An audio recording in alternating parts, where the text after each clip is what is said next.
ഞാൻ ശബരിമല ആദ്യമായിട്ട് സത്താഹയജ്ഞം ചെയ്ത ആളാണ്. ആചാരലംഘനത്തിന് വേണ്ടിയിട്ട് ജോൺ ബ്രിട്ടാസുമായിട്ടുള്ള സംവാദത്തിൽ പങ്കെടുത്തിട്ടുണ്ട്. 2.5 മണിക്കൂർ ഞാൻ പറഞ്ഞു കൊടുത്തിട്ടുണ്ട് എല്ലാ കാര്യങ്ങളും. കഴിഞ്ഞ ദിവസം സർക്കാർ ഒരു സംഗമം നടത്തി. അതിൽ മുഖ്യമന്ത്രി അടക്കം വന്ന് സംസാരിക്കുന്ന അതൊക്കെ നമ്മൾ കേട്ടതാണ്. അപ്പോൾ എന്തായാലും യഥാർത്ഥ ഭക്തരുടെ സംഗമം നടക്കുന്നത് പന്തളത്താണ്. യഥാർത്ഥത രാജരാജശേഖരന് കിട്ടിയ കുട്ടിയാണ് അയ്യപ്പന്. അതായത് പാണ്ഡ്യേശ വംശതിലകം കേരളെ കേളിഭൂതം എന്നാണ്. എനിക്ക് 80 വയസ്സിനോട് അടുക്കുന്നു. ഞാൻ പ്രയാഗരാജിൽ പോലും ഒറ്റയ്ക്ക് പോയ ഒരു സന്യാസിനിയാണ്. ഇതിൻ്റെ ചരിത്രം പന്തളമായിട്ട് ബന്ധപ്പെട്ട് തന്നെയാണ്. യഥാർത്ഥ ചരിത്രം നമുക്കറിയാമല്ലോ. തിരുവാഭരണം എടുക്കുമ്പോൾ നമ്മളാരും വിക്ഷേപിച്ചിട്ടല്ലല്ലോ കൃഷ്ണപരുന്ന് വരുന്നത്.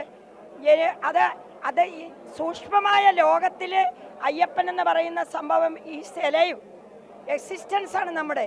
അതിന് ഗവൺമെൻറ്റിന് ഒരു കാര്യമില്ല. 1950 ദേവസ്വം ബോർഡ് ഒരു കെയർ ടേക്കറാണ് ആഫ്റ്റർ ആൾ. അത്രയും പറഞ്ഞാൽ പോരെ. യഥാർത്ഥ സംഗമം ഇവിടെ നടക്കുക. എനിക്ക് 80 വയസ്സ് ആടെ അടുക്കുന്ന മാളികപ്പുറമാണ്. ഞാൻ 18 മല ചവിട്ടിയതാണ്. ആദ്യമായിട്ട് സത്താഹയജ്ഞം ചെയ്തതാണ്. നമ്മുടെ തീരദേശത്ത് ആ തൃക്കുന്നപ്പുഴ ക്ഷേത്രത്തിനടുത്താണ് നമ്മുടെ താമസം. ഇവിടുന്ന് അവിടെ നോക്കിയാൽ ഇങ്ങോട്ട്. അതുകൊണ്ട് ഇതാണ് യഥാർത്ഥ സംഗമം. കെട്ടിച്ചമയ്ക്കുന്നതല്ല. എന്നെ സംബന്ധിച്ചിടത്തോളം മരണമില്ലാത്ത യോഗി എന്നറിയപ്പെടുന്ന ശിവപ്രഭാകര സിദ്ധയുടെ ശിഷ്യയാണ്, അവധൂതരാണ്. ശിവപ്രഭാകര സിദ്ധയുടെ പേര് പോലും പറഞ്ഞിട്ടുണ്ട്. അവിടുത്തെ ആ ഒരു ശ്ലോകമുണ്ട് പ്രതിഷ്ഠയുടെ. ശബരിമലയിൽ യുവതീ പ്രവേശനം ഒക്കെ നടന്ന സമയത്ത് ഭക്തരൊന്നാകെ തന്നെ വിശ്വാസം സംരക്ഷിക്കുവാൻ വേണ്ടി ഇറങ്ങി.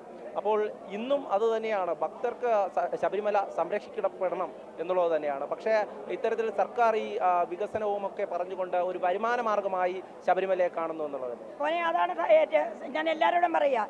ഈ ഹിന്ദു ക്ഷേത്രങ്ങളിൽ നല്ല ഒരു ജ്ഞാനമില്ലാതെ കൊണ്ടിടുന്ന പണത്തിന്, അതായത് കഴുകൻ്റെ കണ്ണ് എന്ന് പറയുന്ന പോലെ ഈ പൈസ മോട്ടിച്ചെടുക്കുക എന്നുള്ളതാണ് ഈ കാരണം അങ്ങനെ പണം കണ്ടുകൊണ്ട് കയറുന്ന അല്ലാതെ വിശ്വാസത്തിൻ്റെ അല്ല. ഞങ്ങളൊക്കെ എന്ത് പീഡനം സഹിച്ചതെന്നറിയോ. ഞാൻ തിരുവാഭരണത്തിനോട് പോയിട്ടുണ്ട്.